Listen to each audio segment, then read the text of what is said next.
Okay, so I've shown you how to add a user execute permissions. Let's say you want to modify so that the group has execute permissions. So change modify, which would be a chmod, and we do g plus x and then test.2.txt. So now if I do an ls-l, you can see that it added right here the execute permission where it was not there before, right there. Now I can do several people at once.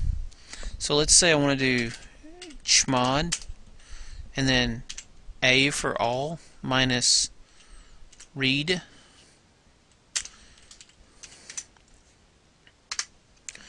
Now if I do an ls-l, you can see it removed everybody's read permissions. And the world, all they had before was read permission, so now they got nothing.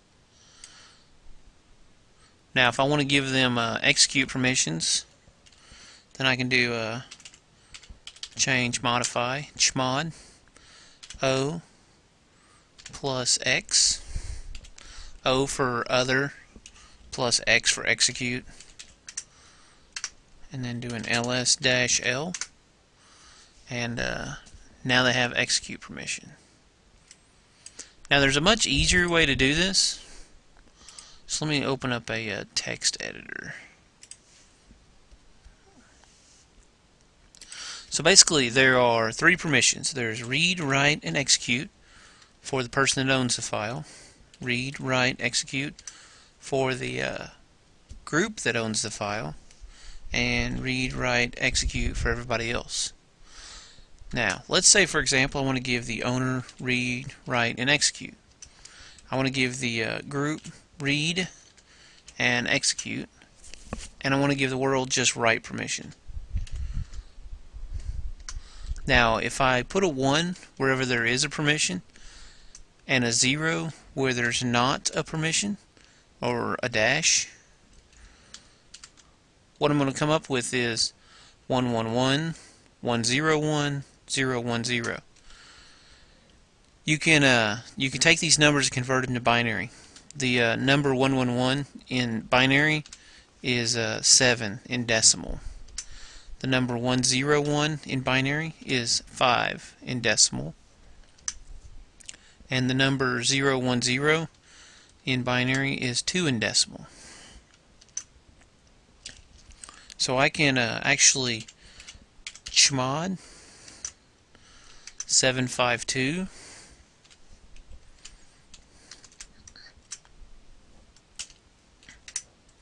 test2.txt and do an ls-l, and you can see it gave read, write, execute right there, read and execute, and write only, which is what we were going for. So the binary version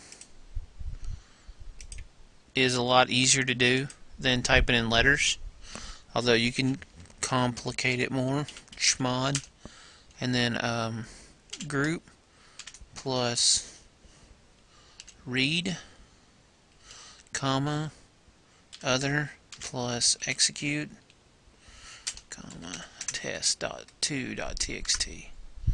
And if I do an ls-l, you can see it modified, gave group read, and so I can apply multiples at once, but honestly it's much easier just to do the octal permissions.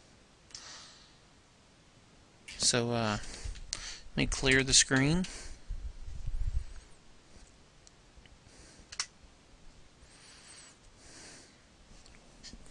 Now there's another permission that you should know about. It's called chown, and it's kind of like chmod. Chmod will change modify permissions. Chown will change ownership. So I've got the file test2.txt. I can do a chown and then root for the user, and then technological group test2.txt. It won't let me. I have to do it as super user. So su, and then I need to put in super user's password. Now you can see that I was logged in as technological, but now I'm logged in as root. So now I can chown root colon technological test2.txt. And if I do an ls-l, you can see that it's currently owned by root and the group technological. Now there's a better way of doing it than logging in as root. I can actually do su-c, which means run one command as administrator, and then chown technological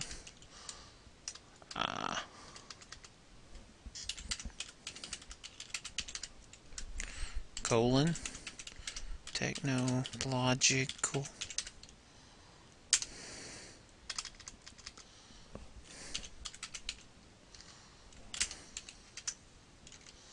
and then test2.txt, and close my quotes. And it wants to know the root's password, so I'll put it in there. And then if I do an ls-l, you can see it chowned it back to technological. So you can use su-c to run a command one time as one command is root. In Ubuntu, you don't get that option. In Ubuntu, you use sudo, super user do, and then you put in the command that you want it to do. And the quotes aren't exactly necessary here, but if you have any spaces in like the name of the file or the folder or whatever it is you're trying to modify, then no, wait, the quotes are actually necessary. The quotes are necessary, so ignore that. In Linux, in Ubuntu, you're actually going to do sudo, and then you won't need the quotes.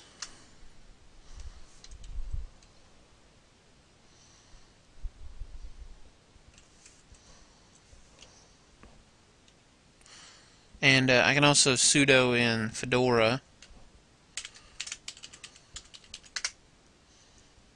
but I'm not a member of the sudoers, so that's not going to work. So I'd have to modify the sudoers file, which is a little complex and not really worth it. So just do su-c. So let me clear the screen. Alright, so I'm going to pause the video here and we'll pick it up on the next part.